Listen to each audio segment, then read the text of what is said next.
Mesdames et messieurs, bonjour, bonsoir. Je suis Patrick François. Et revenons sur Haïti Culture et Perspective dans l'histoire d'Haïti en 1502. Nicolas de Ovando vient de remplacer François Bobadilla. Commence alors officiellement la colonisation espagnole dans ce qu'ils appellent le Nouveau Monde. Cependant, dans le Zaragua, où une résistance prend place, va se produire l'impensable, l'une des pages les plus sombres de l'histoire de la colonisation espagnole à Hispaniola. On en parle ?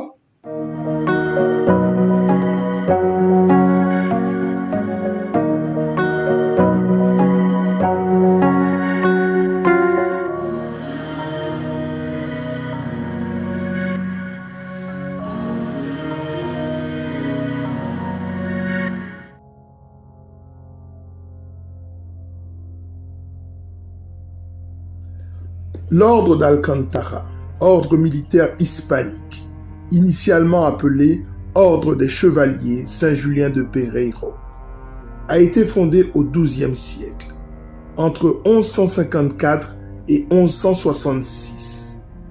En effet, des nobles de Salamanque, inspirés par les Templiers, pensent défendre la région contre les Maures. Comme l'ordre de Calatrava et les autres ordres ibériques, il participa à la prise du royaume de Grenade en 1492, qui signe la fin de la Reconquista. À partir de 1501, les rois catholiques, Isabelle de Castille et Ferdinand d'Aragon, deviennent les grands maîtres de l'ordre d'Alcántara. C'est de cet ordre symbolique et expérimenté que vient Nicolas de Ovando, le noble d'Estramadure, le nouvel homme fort de l'île.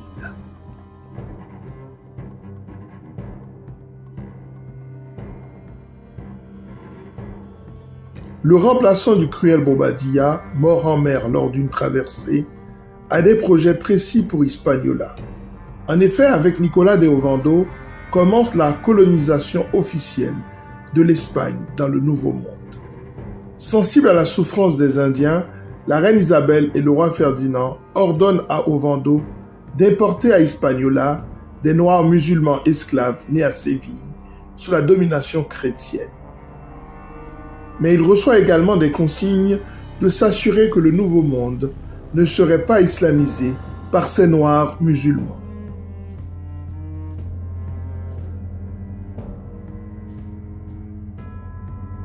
Ovando arrive à Saint-Domingue le 15 avril 1502, avec une flotte de 32 vaisseaux remplis de 2500 colons. Quelques mois plus tard, Ovando va prendre la plus grande décision économique de l'histoire d'Hispaniola. Il va encourager la plantation de la canne à sucre, une canne à sucre importée des îles Canaries par un homme du nom de Pierre Atansa. González de Velosa va construire le premier moulin à sucre dans l'histoire d'Haïti. Ces décisions vont changer le destin de l'île. Au cours des décennies, le sucre va faire de l'île le sujet de toutes les convoitises. On y viendra dans les émissions ultérieures. En 1535, la production sucrière va exploser. À la fin du XVIe siècle, elle fera la richesse de l'île. Ovando est donc sur le point de réaliser une véritable révolution économique. D'autant que l'exploitation de l'or d'Haïti continue avec une grande activité. Il reçoit le soutien inconditionnel du roi Ferdinand, à qui il fournit chaque année une quantité d'or lui permettant de fabriquer l'équivalent de 500 000 écus d'or. Le roi d'Espagne va se presser de donner une base légale à ce pillage.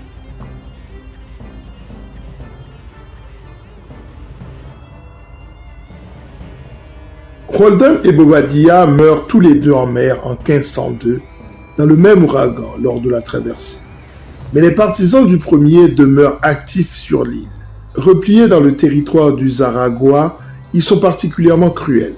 Cette cruauté va révolter une femme exceptionnelle, la reine Anacaona, qui a succédé à son frère Boéquio après sa mort. Anacaona vit dans la ville de Yaguana, l'actuelle ville de Léogane. Elle aime la poésie qu'elle donne à chanter à ses sujets. Elle est belle et respectueuse. Mais les partisans de Roldan, qui rêvent de contrôler son territoire, écrivent à Ovando pour lui dire qu'Anacaona complote contre le roi d'Espagne. Ovando, qui rêve de soumettre tous les chefs locaux, a un plan maléfique en tête. Dans un premier temps, il envoie des députés dans le Zaragua proposer les amitiés du roi d'Espagne à la cacique adorée des Indiens. Flattée, cette dernière les accepte et signe un accord de non-agression avec eux. Mais en dépit des apparences, Nicolas de Ovando n'a aucune intention de respecter ce traité.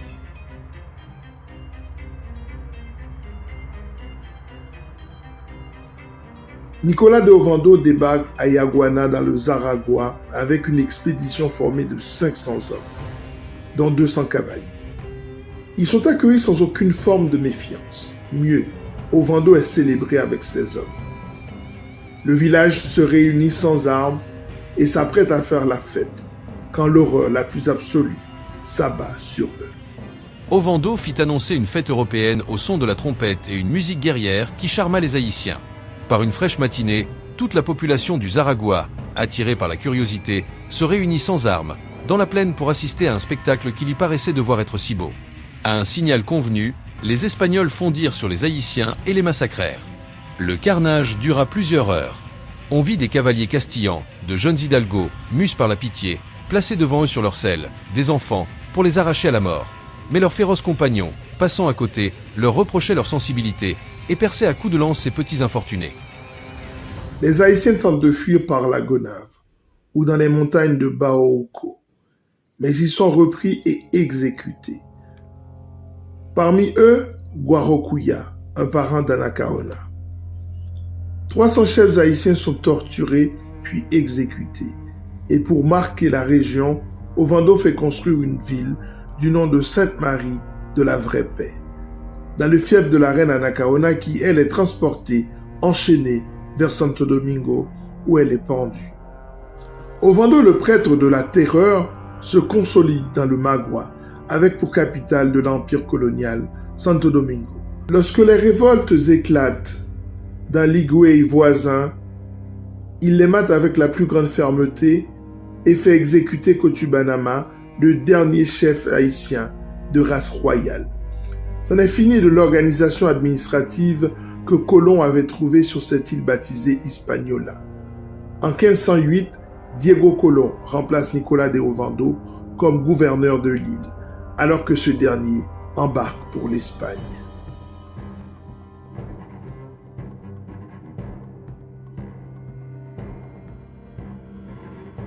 Anacaona, symbole de la résistance haïtienne et de sa bonne volonté de cohabiter avec les autres, même avec ceux qui sont animés de mauvaises intentions.